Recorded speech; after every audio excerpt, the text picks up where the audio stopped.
शेताचं एवढं नुकसान झालं आहे ना, तर भात पूर्ण पाण्यामध्ये तरंगत होता. आणि भात कापणीच्या टायमाला तर पाऊस तर पडतच नाही, पण ह्यावेळी पाऊस पडल्यामुळे हे सगळं नुकसानमध्ये चालले. काही भातानं तर कोंब आले. जे भात खाली पडलेले आहेत ना, जे झालेले भात सुकलेले भात होते, त्या दाण्यांना परत कोंब आले. हा भात ओला आहे, आता सुकण्यासाठी हा ठेवलेला असा भात आहे.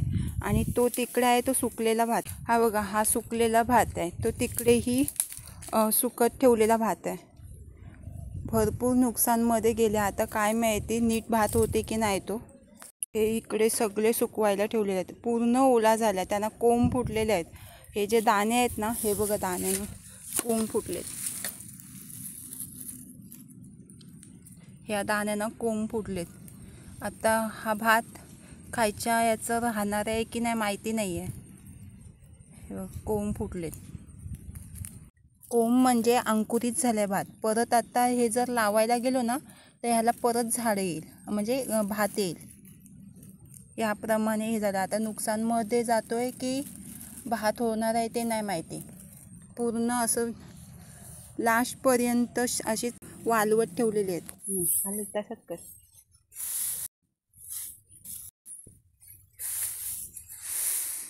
खाली जो ओला आहे तो भात आता वरती करायचा आहे, म्हणजे तो सुकेल. वरती ओल्यापणाचा भाग आहे ना, तो वरती करून सुकवायचा आहे.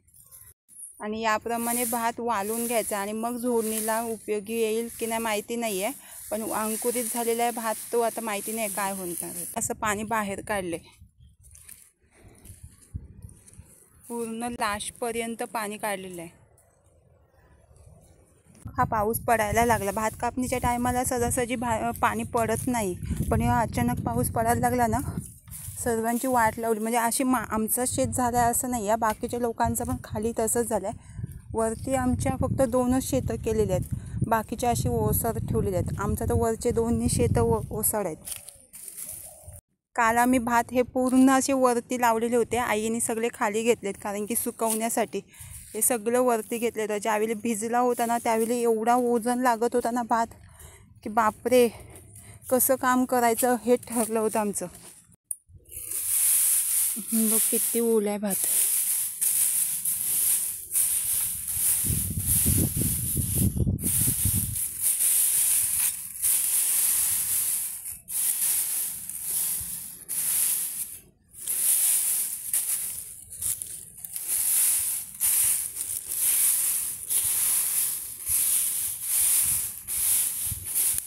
परत बोलतात की संध्याकाळी पण पाऊस पडणार आहे. संध्याकाळी म्हणजे पाऊस पडतोय ना, तर बारीक पडतोय, रिमझिम. आणि त्याने एवढी वाट लावतोय ना की शेत पण भरतोय. आता वरचा भात आहे ना, तो खाली घेते इथे, म्हणजे सुकेल तिथपर्यंत.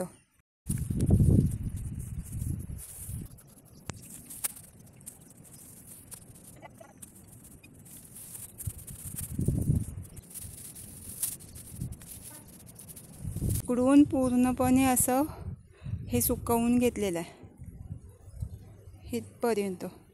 इथून साईडून पाणी चाललंय.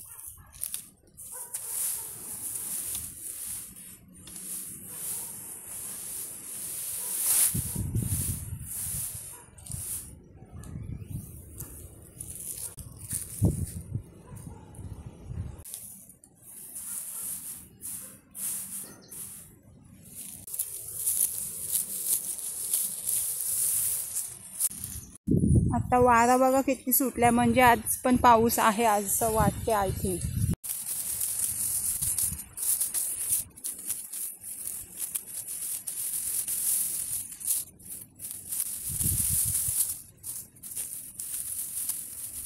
आता थोडी बसायला आले, कारण की ऊन भरपूर लागतं. एवढे चटके बसतात ना उन्हाचे की बस जाम बेकार लागतात.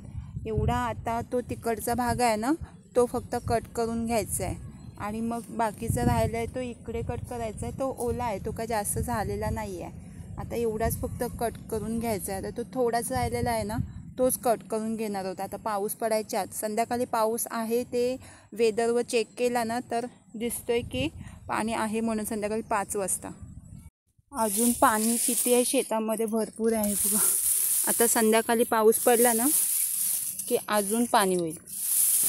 आता इथे जास्त जमिनीला चिपकलेला नाही आहे भात, म्हणजे खाली पडलेला नसल्यामुळे थोडा वाचला आहे, नाहीतर पूर्ण तिथपर्यंत पाणी आहे लास्टपर्यंत. इथे पण मगाशी आईने कट करून घेतला आहे. पाण्यामध्ये जो होता तो कट करून घ्यायला लागतो, नाहीतर पाण्यामध्ये मोर येतील या भाताला. आता बाकीचं शेत, हा साईडचा शेत आहे. हा शेत ओसाड असल्यामुळे ह्यांनी जिंकला बोल. याच वर्षी असा पाऊस पडला, नाही तर बाकीच्या एनी टाईमला मी जो पाऊस बघते ना, तो असा पाऊस कधीच पडलेला बघितलेला नाही. इकडे पण ह्यांचं, या लोकांचंही असंच खाली झोपलेलं आहे भात. यांनी पण साईटून अशीच वाहल काढलेली आहे. याला बोलतात वाहल. म्हणजे साईटून जर पाणी जर शेतामध्ये जर भातामध्ये जात असेल ना पाणी, तर असे वाहल काढायला लागतात. मग शेताच्या भोवताली पूर्ण किती मोठा शेत असेल ना, तेवढ्या मोठ्या शेताला अशी वाहल काढायला लागते. वरती शेत आमचं आहे, तो काय शेत आम्ही करत नाही. हा शेत करतोय ना माणूस, त्याच्या शेतामध्ये आमचं वरच्या शेतातला पाणी येते. त्या शेतामध्ये आम्ही लक्ष न दिल्यामुळे तिकडे भरपूर गवत आणि खूप झाडं झालेली आहेत. तुमच्याकडे पाऊस पडतोय की नाही ते सांगायला विसरू नका. आणि खरं सांगते, पावसाने एवढा सर्वांचं जीणं हराम केलं आहे ना, बापरे. अचानक पडतोय, ज्यावेळी पाहिजे त्यावेळी पाऊस नाही, आणि नको त्यावेळी पाऊस पडतोय. आवलीचं झाड,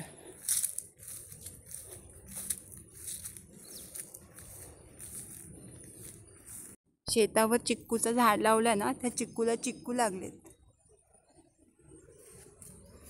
हे छोटे छोटे मिनी चिक्कू लागलेत.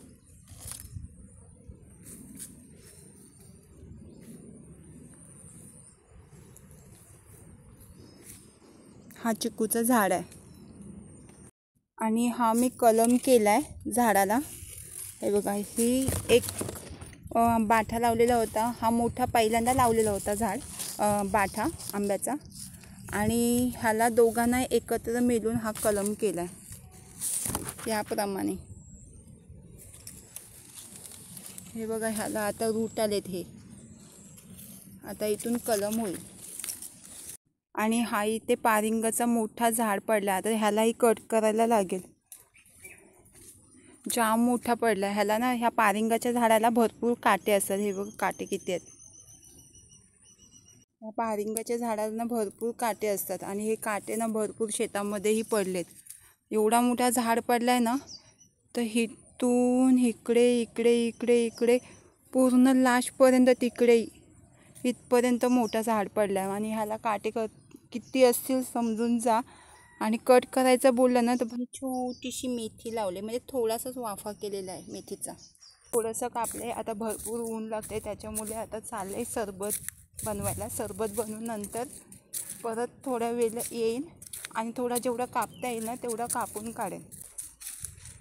डाणबोरं.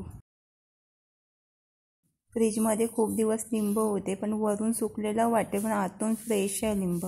फ्रीजमध्ये जर लिंब ठेवलेत ना, तर कागदामध्ये रॅप करून ठेवायचे लिंब. मग लिंब असे खराब नाही होत. लिंब आतून खराब नाही झालेला, वरून फक्त ब्राऊन कलर आलेला आहे, नाही तर लिंब तर एकदम फ्रेश आहे. लिंबाची कवर हार्ड आणि कडक झालेले असल्यामुळे हाताने प्रेस करून मी घेते लिंब. लिंबाच्या सरबतमध्ये जर पुदिना असेल ना, तर अजून भारी होते लिंबाचा सरबत. मी पुदिना नाही मिक्स करून घेतला, पुदिना माझ्याकडे नसल्यामुळे. चाट मसाला मिक्स करायला विसरू नका. चाट मसाला जरी असेल ना तरी छान होतोय. आणि ब्लॅक सॉल्ट आणि आवडीनुसार साखर. बॉडी थंड राहण्यासाठी मी तुळशीच्या बिया मिक्स करून घेतलेल्या आहेत. तुम्ही जर मार्केटमध्ये जो सब्जा भेटतो तोही मिक्स करू शकता. आणि थोडा लेमन ज्यूस, थोडा खट्टा वाटे म्हणून यामध्ये थोडा साखर आणि पाणी मिक्स करून घेतलं. आईस क्यूब मिक्स करून सर्व करून घ्यायचं आहे सरबत. भात भारे बांधण्यासाठी आता रशा तयार करून घ्यायच्या, आणि सरबतही त्यामध्ये